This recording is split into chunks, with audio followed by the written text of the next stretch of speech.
Everybody. Thanks for coming today.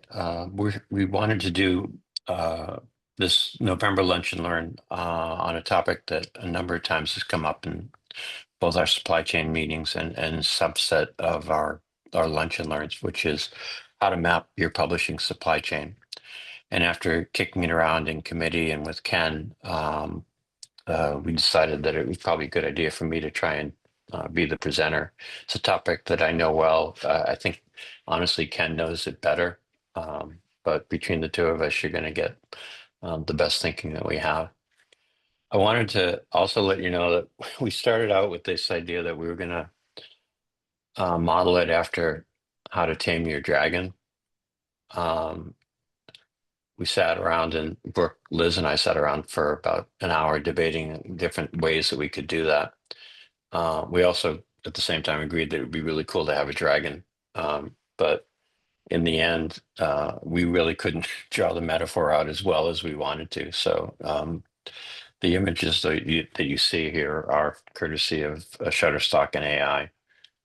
If you need this is a souvenir. If you need a copy, we can probably provide it separately, but you'll see the slides as part of the presentation when we send out the link afterwards. So more seriously, what's the supply chain from our perspective? It's a network of both organizations, individuals, and activities that are essential to creating, managing, and selling a product. That's a pretty big net. And it gives anyone trying to map a supply chain both a lot of latitude and a lot of concerns, because there's quite a bit included in that. For my purposes, and particularly when I think about supply chains, I think about everything from sourcing raw materials to final delivery to the customer. We're not going to talk at all about EUDR today, I promise. Even though you want to. But EUDR to me is interesting because it's part of a trend to better understand sources and uses of materials. And when we look at it that way, it's actually an opportunity for us that could be really interesting. We tend to think of supply chain as including all of the steps. We're not looking at just supply chain from a publisher standpoint, but everything from conception through to manufacturing, warehousing, logistics, transportation that needs to take place to get books from where they're created to where they're sold and consumed. And then the last thing is that you can have many different strategies and different goals. This isn't the comprehensive list. We actually talk a little bit more about measures of success in a moment. But things like efficiency, cost effectiveness, customer satisfaction, you can include in customer satisfaction turnaround time or fulfillment time, as well as adherence to compliance requirements. We think about EUDR coming up, the European Accessibility Act, the ability to deliver products that fully meet the requirements of a market or an industry is obviously part of supply chain planning. For today, at least, we tend to look at 5 core stages of a supply chain, starting with sourcing, then manufacturing, warehouse and inventory. It can be products, but it also can be source files. I mean, when you're delivering digital products, there is some source probably sold to or licensed by at least one other entity that is part of an inventory of products that get sold. Distribution and delivery are also critically important for that. The 6 core functions or key functions of supply chain management. Planning is a big piece of it. If you've come to our lunch and learns in the past, or if you're part of the supply chain committee, we spend a lot of time talking about forecasting, demand planning, production, and inventory. Logistics is also a piece of it. It tends to have its own specialization, or it can be outsourced. So larger publishers and larger distributors will have people dedicated to logistics, whereas smaller publishers may not. But in all cases, they may look to a third party to handle that. And in all cases, it's managing the movement and storage of goods throughout the supply chain. Because anytime you have an inventory-based system, You've got to both create for that inventory and then withdraw and manage that inventory. The inventory management piece is also an important piece, a part of the consideration when you're thinking about um, any physical goods, because you want to make sure, as we talked about in all of our forecasting conversations, that you have enough books to sell, but you don't want to have too many books to sell. I mean, the excess inventory is something that you want to try to avoid. Risk management is a piece of it. Potential disruptions. We've had good conversations in the past, particularly with David Hetherington on third-party logistics, but also he did a webinar earlier this year on essentially preparing for the next crisis. That's a risk management piece that he's spoken about pretty well. Compliance, as I said a slide ago, adhering to market requirements is in book publishing that had not been as big a deal. It feels like more globally for the industry and for many other industries, it is becoming a bigger deal. And that compliance piece is part of your thinking when you're planning a supply chain. And all industries have some aspects of reverse logistics. Book publishing kind of specializes in opening it to a much larger part of the trade business. It might be a little bit smaller for certain other types of publishers, but everybody has to deal with some aspects of returns. And so figuring out how to do that well, how to do the accounting for it well, and to receive those assets is really important. I mentioned in kind of looking at initially at what different measures might exist, that there are multiple ways to think about supply chain success. Efficiency is certainly one of them, and even efficiency can be customized to whatever your specific requirements are. Efficiency for one publisher or one part of the supply chain might be the lowest cost per unit sold. For somebody else, it might be efficiency in terms of the sell-through and reducing returns. You can have multiple measures that kind of fit in the efficiency bucket as well. Customer satisfaction, turnaround time is a really important thing, particularly in the trade space.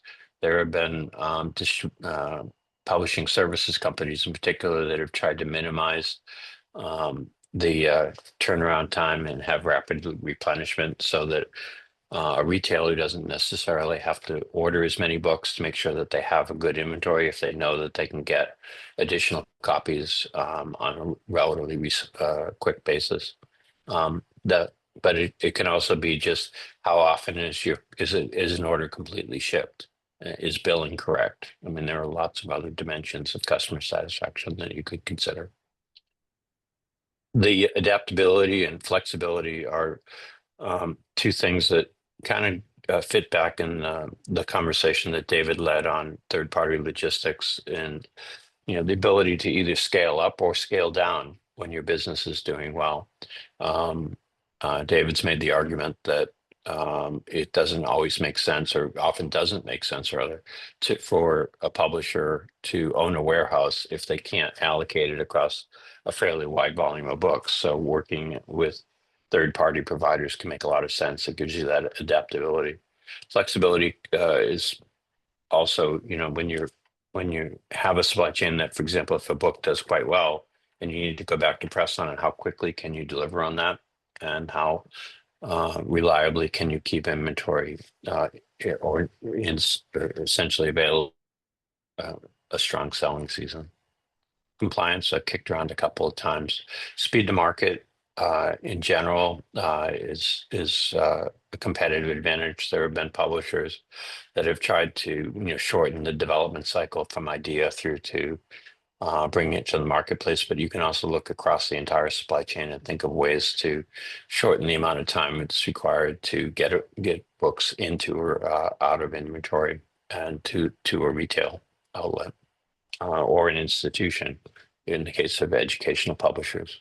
Libraries are also looking for, generally when a book hits pretty hard and libraries want to buy it, there can be a lead time that is hard to explain to patrons. So it's not just a lost sale, it's also from the standpoint of a library, the sense that they're being responsive to their own patrons. And Ken, you added asset intensity as an example. Can I borrow you for a moment and have you talk a little bit about how you think about asset intensity as a potential measure of success? Yeah, you bet. Many publishers act as though they don't have a balance sheet, but of course they do, and it's a major consumption of cash. So the major assets that a publisher has are book rights, inventory, and if they've got their own distribution centers, fixed assets. And so ideally what you're looking for is how can you fulfill your mission with the minimum amount of capital investment. Okay. Uh, so avoiding too much inventory is a really good example of that. Maybe it's to your point about David's presentation.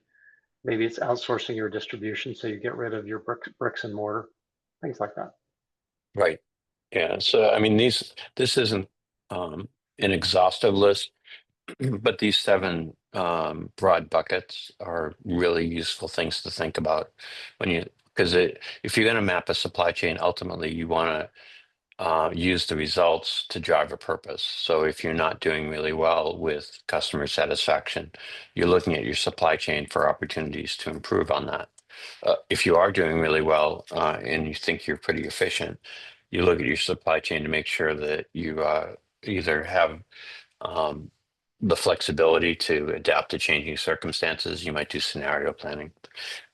But I would recommend, especially as you think about mapping, to think about why and what you want to improve and what you want to preserve. So, some of the domains we have in publishing are the ones that are actually pretty closely aligned, I think, with BISG's overall focuses. Metadata, obviously, but you've got providers, typically publishers, but not always just publishers, recipients, and you've got other users, companies that do catalogs and databases around books and print, et cetera. Supply chain, which I think naturally includes everything that we're talking about today: manufacturing, inventory, logistics, retail, libraries, and more. Workflow itself is really the organizational work to create the products and services. It's a component of supply chain. Uh, it's we've done a lot of work in workflow on the publisher part of the supply chain, but I think there's more that can be done. Particularly, you should think about how to improve things by looking across different segments and seeing what work can be taken out.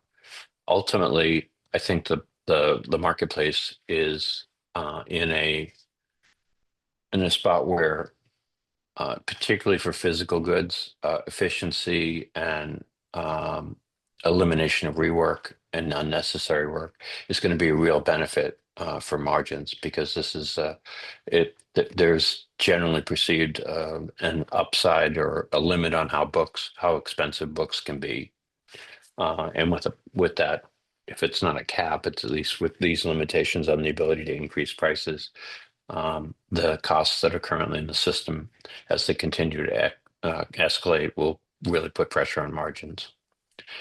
And the last area we think about for this is rights. Ken, in looking over this presentation, rightly pointed out that we have to be mindful that we're not always starting with authors, and that's not our core audience. But there are a lot of mechanical uh, and transactional components to the rights supply chains. Licensees, licensors, products, and markets are all dimensions of what makes a successful rights transaction. One of the things we did well in Frankfurt last month was to debut a standard around rights transactions and how licensors should what the minimum data set that licensors should use to report back to licensees on transactions. It's a component of the overall supply chain. Ken, did you want to jump in? Yeah, well, you could even think of the rights supply chain as originating with the author, coming into the publisher depending on their type of acquisition, and then pushing on out to licensees and other people out in the world on either an exclusive or non-exclusive basis. So you can take a supply chain view of even rights Yeah, exactly. and we've tried to do that in our work with rights. It's not always natural to that part of the business. I think rights is sometimes treated as found money. We think there's real upside there, and I think that if we're successful at both mapping and supporting with standards or recommended best practices, the transactional part of the business, it's going to both grow revenue and hopefully grow capacity to do more work with rights. So You know, a few years ago, sorry to just keep no, jumping in it's here. okay. A few years ago, um, I was looking at the analogy of rights management and inventory management, and some of the rights management systems were finding places where rights grants were conflicting, or helping you identify you need to renew this subright sale. And so it was a really interesting kind of concept, as to think of your rights inventory as inventory that you need to exploit. And I can talk about this more after my prepared slides, but we actually did a study with Bill Rosenblatt, who I think you know, and about 3 years ago, just kind of 4 years ago now, coming out of the pandemic, about the ROI of investments in rights management systems, and a lot of the benefits are effectively the ability to uncover stuff that otherwise gets missed. You kind of you come up on a deadline, if you're not looking at it and the system's not surfacing it for you, a lot of times you'll miss it in a potential renegotiation or a payment that you should have gotten that you haven't doesn't get caught. So on the how to get started part, so we didn't want to just lecture you for 2 hours on supply chain. So there's kind of a brief set. One is pick a domain. So, are you mapping metadata? Are you mapping supply chain rights, et cetera? And don't try to do everything. And if you try to do everything in a single diagram, you run into limitations. We actually had that experience in prepping this. How do you even show a simple thing in a realistic way? But there are sometimes advantages to looking at supply chain and looking at metadata in tandem. Just trying to put it all in one page or one document or one file is hard work. And there are also because the periodicity is different. You might be creating metadata 6 months before a book is released. The work on the physical book might begin 2 or 3 months when the printing begins, et cetera. So this trying to figure that all out in one diagram is tough. And we recommend mapping the stages from left to right. So if you take those 5 areas and put them at the top, you get a diagram that looks kind of like this. So, um, and you can obviously create greater complexity around it. But before you do, you want to think about who's actually doing the work. So on the left, what I typically recommend is that we add actors. The actors can be functions, it can be organizations, departments within organizations, particularly when you're getting really granular. And in some cases, it can be individuals, not as often for the kind of workflows that we're talking about. Um, but what happens then is, and here we've picked 4 actors, we could add more, but publisher, printer, distributor, retailer. Um, and then you can start to add activities within it. So this is essentially at a very high level, some core functions within a print supply chain. Um, this doesn't have timing on it, although in general, as you go from left to right, it goes from earlier to later. So that you see, if I just sort of start with this, with the prepare specs, solicit bids, and obviously the printer is preparing the bids. One of the things that's useful about putting these actors on the left, when when there are multiple things happening and rework or questions, the you can show that in the diagram because it'll be back and forth between different actors. And when errors occur, so if a shipment from a printer to a distributor creates errors, that rework also would show up. That's not shown here, but it's one of the advantages of taking this kind of like, in this case, 4x5 matrix approach. And then as you go across these swim lanes effectively, so these are the activities that a publisher would be engaged with. These are what a printer would do. These are distributor functions, and this is retailer activities. At some point, once bids are prepared and a publisher chooses the winning bid, the let me go back. Sorry. There you go. The the book gets scheduled, and after the books are printed and bound, they're boxed and shipped, and that's all within the manufacturing function. Here, a distributor starts to work on it.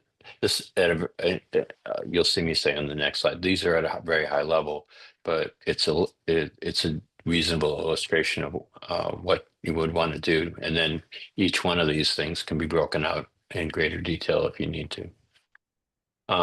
The distributor receives the book, stores the inventory, and at some point, probably simultaneously, maybe earlier or later, retailers begin and continue to order books.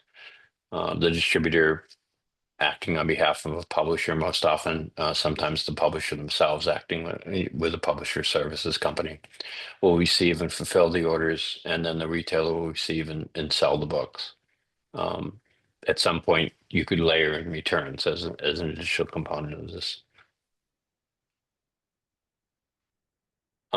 This is a really high level example. One of the things that you have to regularly recognize is any one of the steps that I just showed you could be broken down further, and probably should be, particularly, and you want to focus on the things that are relevant to or contribute to the outcomes that you're trying to either improve or maintain.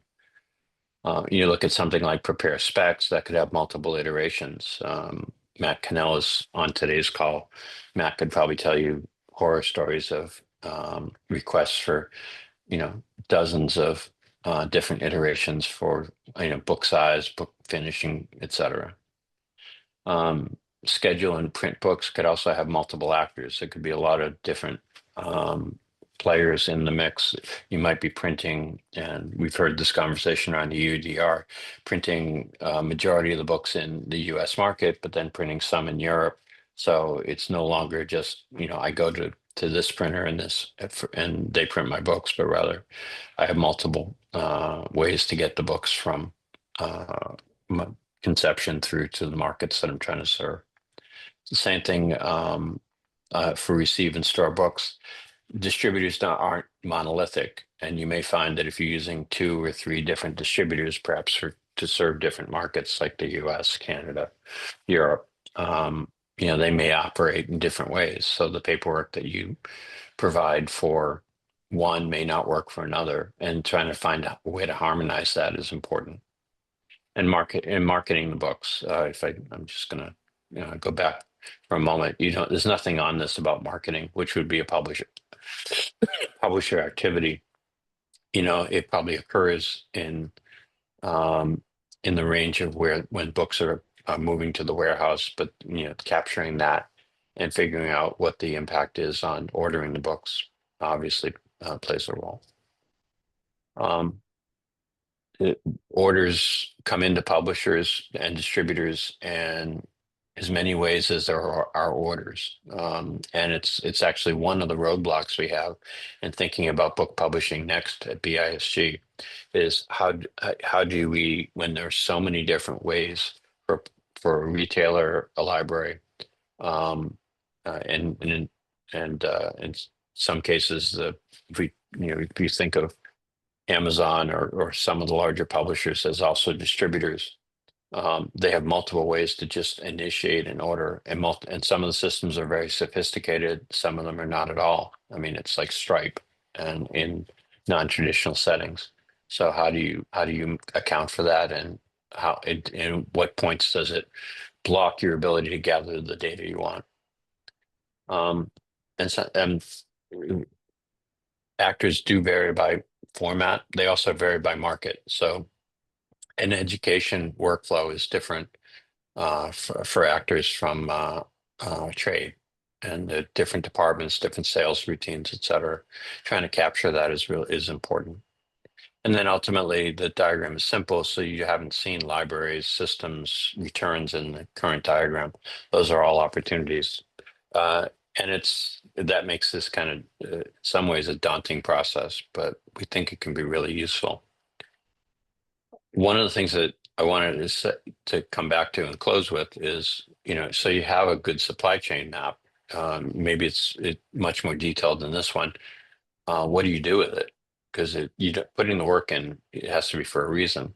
Um, I think the first thing is you want to start with some baseline measurements of supply chain success. And that's a conversation internal, at least to a publisher, but it could also include conversations with your partners. A lot of the folks that come to committee meetings at BISG, not just supply chain, are sometimes they're competitors like the big five, et cetera, but also they're often providing goods and services to the supply chain, and they really want to do it on the level of partnership. So it's important to share the pictures, the workflows for the supply chain with your partners.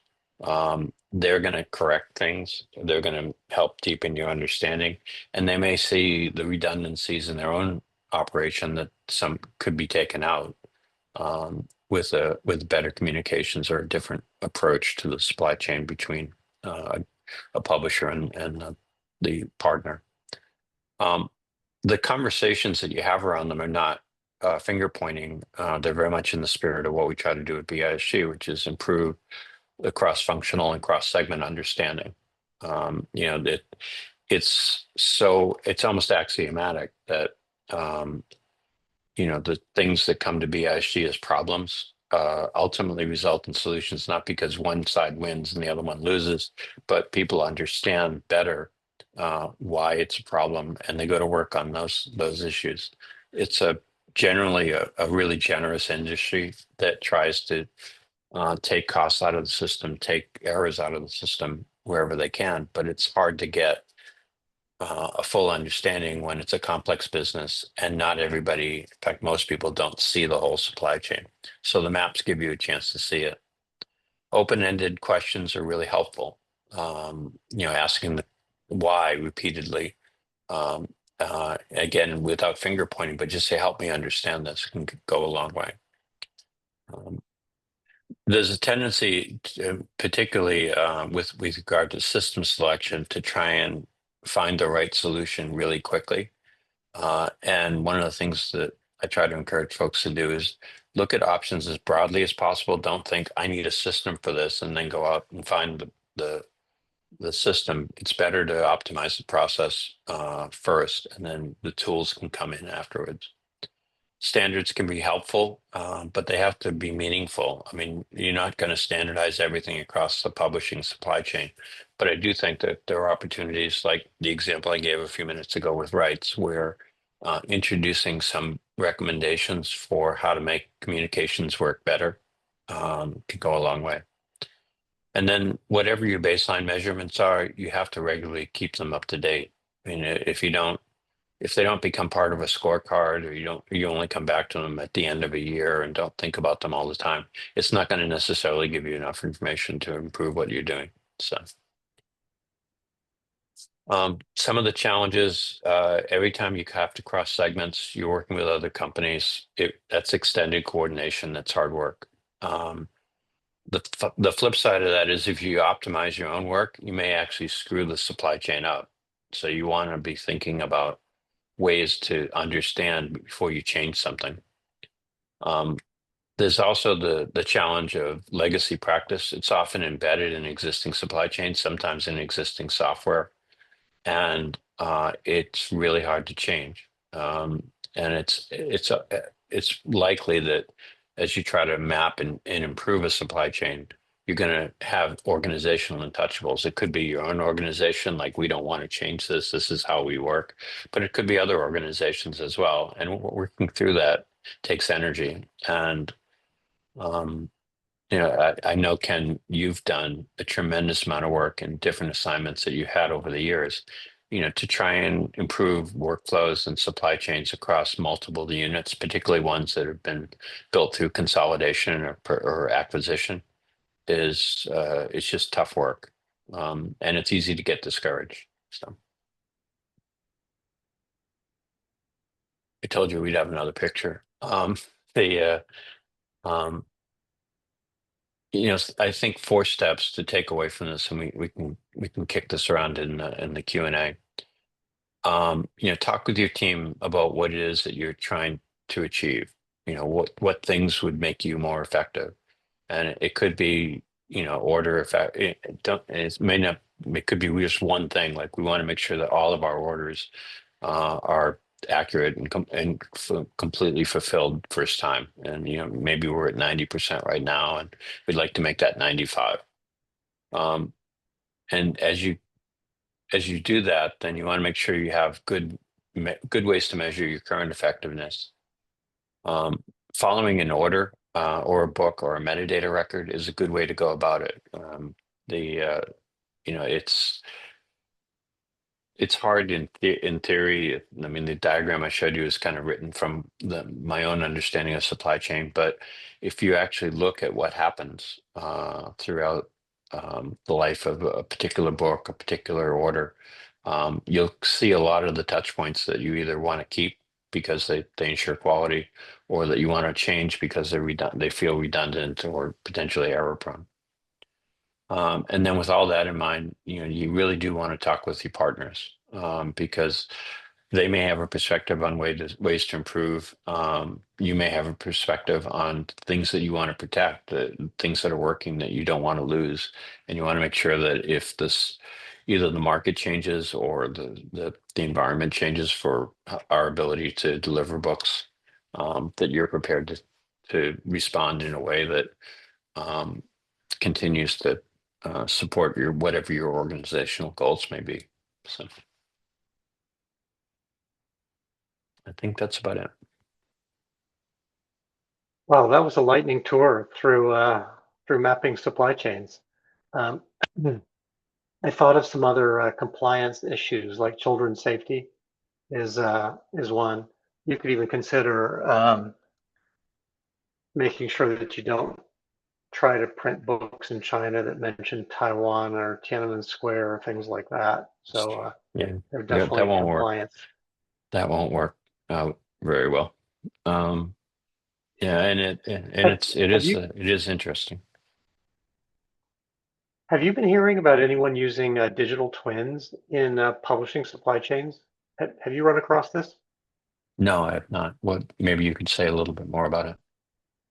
Yeah, so this is kind of the latest thing in uh, distribution network modeling, and even operations modeling is creating a digital simulation of your network or your supply chain. And then you can try out things like, well, should I have one distribution center or two distribution centers?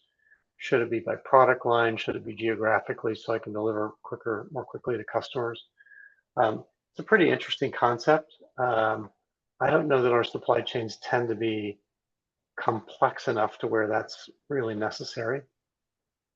Yeah, and I think there's a secondary, not necessarily problem, but a secondary issue, which is something I saw in magazine publishing in the 90s, is that you would look at fulfillment operations, particularly customer acquisition and maintaining the database file, and you would think, okay, well, we're going to put this out to bid, or we're going to get best to breed kind of mix and match solutions. But when you work at it, particularly if you're a larger publisher, and for most smaller magazines at the time, there are only two players, so it's hard to kind of the supply chain becomes kind of less robust than you want it to be.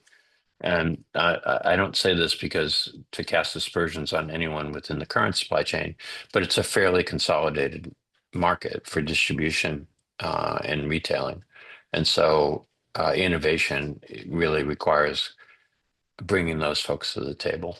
So, That's a key point, and kind of your entire theme is the partnership and discussions with right. supply chain partners to see how you can optimize across the entire chain. Yeah. And if it's win-win, if each publishers have a challenges on their margins, so too do distributors and retailers. And we've seen there's enough change in the distribution part of the market right now where, as an industry trade association, I worry when you're seeing major closures, not just in the United States, but major closures of distributors. It's a sign of weakness within the market, and every closure, every company that struggles has its own story. But there are themes that we need to be able to get at, and I don't think that I don't think it's necessarily easily solved. So it's another reason why the maps are important. One of the other kinds of maps that I've seen is used for risk management. Again, I haven't seen it in publishing so much, but elsewhere where you've got a widely extended supplier network, like international supplier network. And I guess some publishers are getting there, but it lists all the different products that are, or items that are being sourced everywhere. The nodes, like where it is sourced from, so within a country or specific suppliers, say um, a paper supplier in Finland as an example, and Right, then links all these flows through other nodes. So paper wholesaler to printer to distribution center, and it shows the flows all the way through and then out to the customer. And then you can assess like the risk of, if my carrier for small parcels goes on strike, it clamps down on the network. What are you going to do about it? And you get to experiment with, where your facility should be, and should you have multiple sources for this for similar grades of paper. right. Yeah, that kind of contingency planning, I think, is probably underfunded within the U.S. publishing industry, and we could do better at it. It's one of the things that creates the kind of shocks we had coming out of the pandemic, as well as the one that occurred in 2019 going into the pandemic for other reasons. And because there's consolidation in the retail and distribution space, even a change in terms, like how frequently you get paid, how much inventory a major actor is willing to stock, can have impacts that reverberate throughout the supply chain. You've talked about it from the standpoint of the beer game, that the lag and when you actually understand what's happening, can create effectively environments where you make the wrong decision with all the data you have available. And I think understanding the supply chain helps you avoid some of that. There's a another example of that is when Amazon closed distribution centers, and it caused that massive uh, flood of returns back to publishers. Right. Like kind of like wrecked the revenue for a year because they had to deal with returns they weren't planning on. Yeah. So, And I mean, if you set it up at 10% and it comes in at 20, it's a bad year, you that's know. right. And it was just a Oh, structural change. It wasn't actually changing anything that happened at the consumer. right. And but it does change your understanding of it, and modeling that is possible. But at the level of today's presentation, what I'm saying is not, I'm not creating models based upon these things. I'm just saying Yeah. use this as a way to try and understand what's happening. There was a comment that Killian sent to me. I don't think it was in the full chat. It's just saying that in some situations, it helps to map from deliverable back to the original source. And I would agree with that. I think that the way the map is presented right now kind of shows a print production workflow, but the the way that you come to understanding whether it's stable yourself to an order kind of approach or um, start with an outcome, that we deliver 100% of our orders correctly and within 2 days and see how you do against that. Those are valid ways to get about it. In both cases, though, you want to be talking with the people who help you actually deliver the Yeah. results. So the retailers, the distributors, et cetera. Killian's also really good for workflow comments. He talked about lean value stream mapping, and this was something that has come up in the committee meeting, like what are the workflows within supply chain, like the Right. planning workflows, delivering and managing POs, files, all the three-way match and everything. This map can serve as a really good way to Yeah. identify what those are and what the interfaces are between customers, between partners. Yeah. Killian, did you want to say something to that? If can you hear me? Is it all right? Yeah. We can Um, hear you. I find it fascinating. What I especially love the mapping process is when not only do the leaders see it, but when the bottom line folks, the frontline folks, when they see the process and how it's connected, they often will be able to surface ideas like, oh, I don't need to do this. I could do this other thing. And that ends up being a really powerful thing. So like the map, Brian, the map that you showed where the exchanges are, when it gets into detail, the frontline folks can actually see things that other people can't see. And that I found that to be very useful, especially and even the process of sharing that Google sheet or Google slide, whatever you end up using to kind of carry the map from one group to the next. When they all see it, sharing it with their frontline folks is actually really helpful to understanding the small details that are actually tripping things up on a large scale and hitting the bottom line. Right. That's been my Well, observation. to your point, oftentimes you don't even find out the problems until you get the frontline people involved in the mapping. Exactly. Like everyone talks about what should be happening instead of what is happening. And I often sometimes do mappings of both kinds. We'll do the mapping of what is supposed to happen, and then there's the mapping of what is actually happening. And that is always like you don't tell people put up what you know is happening now, not what you wish was happening, and you get very different answers depending on the culture that you've developed with your group. I'd be interested to hear if other folks have had an experience in building maps of this sort and what value that they got out of it. Too. You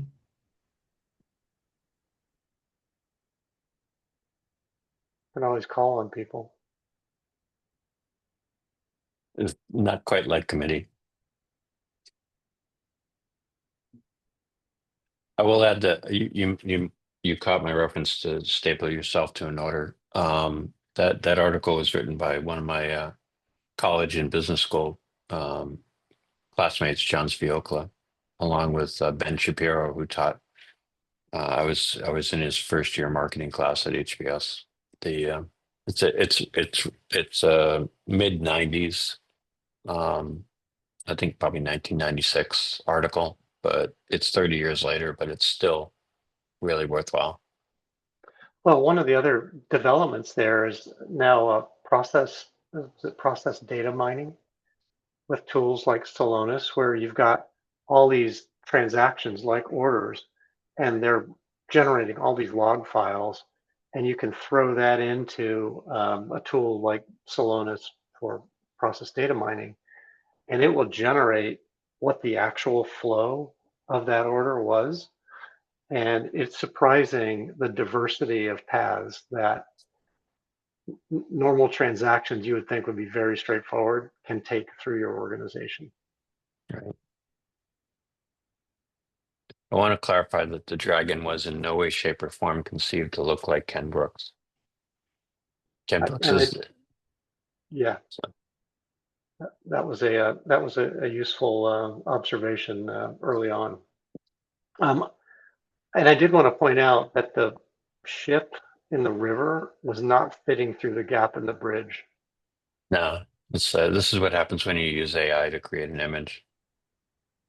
So we had actually a few instances of AI generated images where the text was um, some strange foreign language.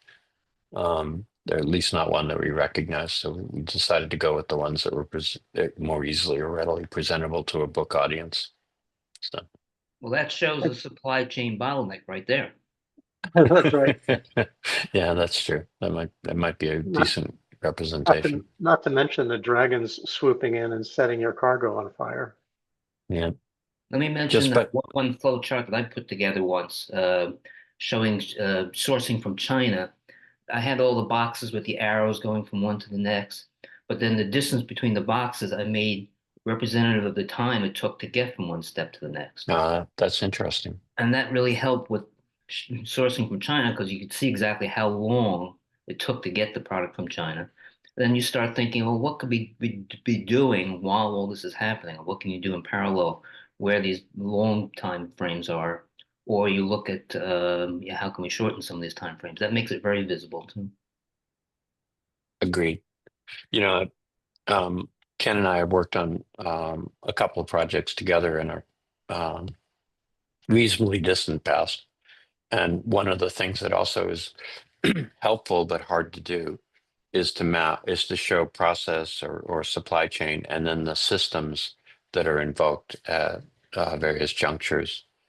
It's generally doable within a single segment. Like if you map a publisher workflows, those things are generally you can get the systems in place. When you look across the supply chain and you're trying to think about something like ordering, there are so many different varieties that creating a visual of it can both, as Edson, as you just pointed out, it shows where the gaps are and where things are not standardized, but it's also a lot of work to accumulate that information. It really is. Any other observations or comments?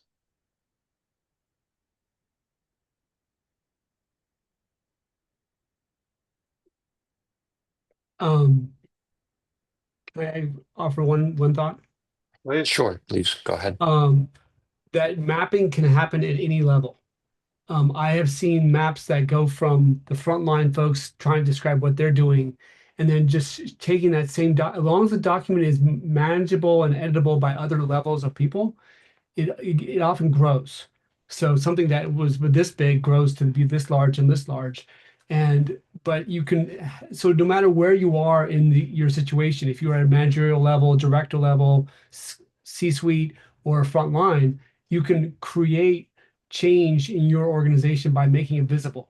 And I think that I've seen that, or you can actually engage people with what you see by making it visible on the ground. Just describing it to them verbally doesn't always work.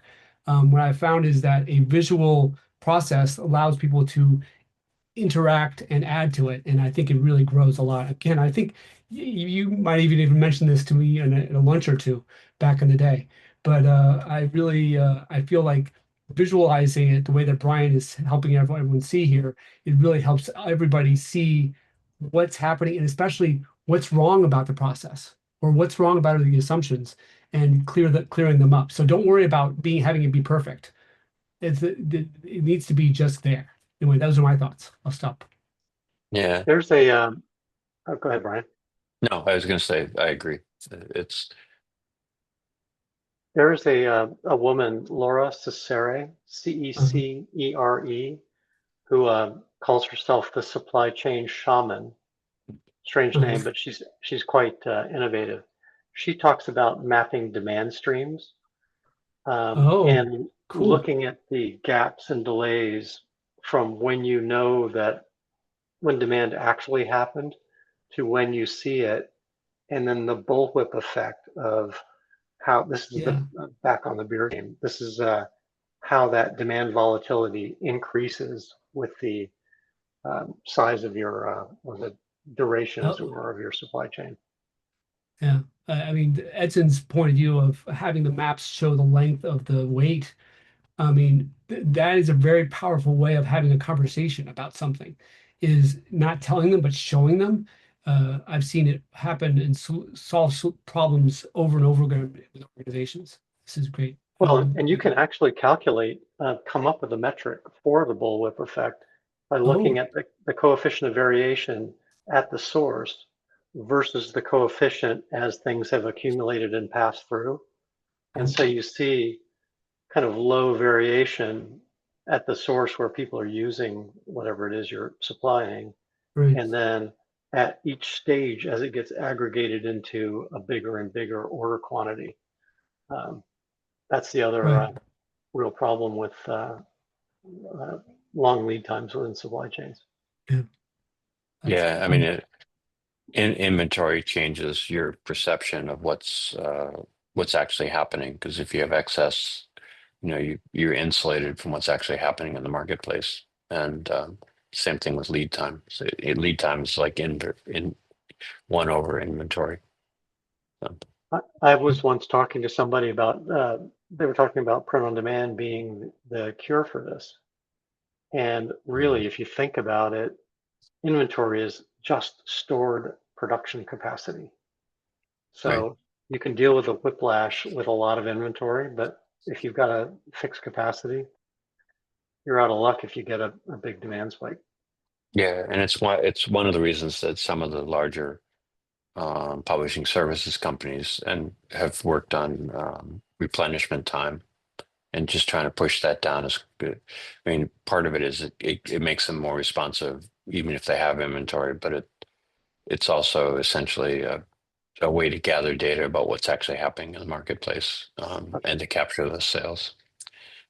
I did work again in a prior life in the magazine space, trying to reduce the amount of time between when somebody ordered a magazine, like sent an insert card in and or paid for an order, and when they got their first copy.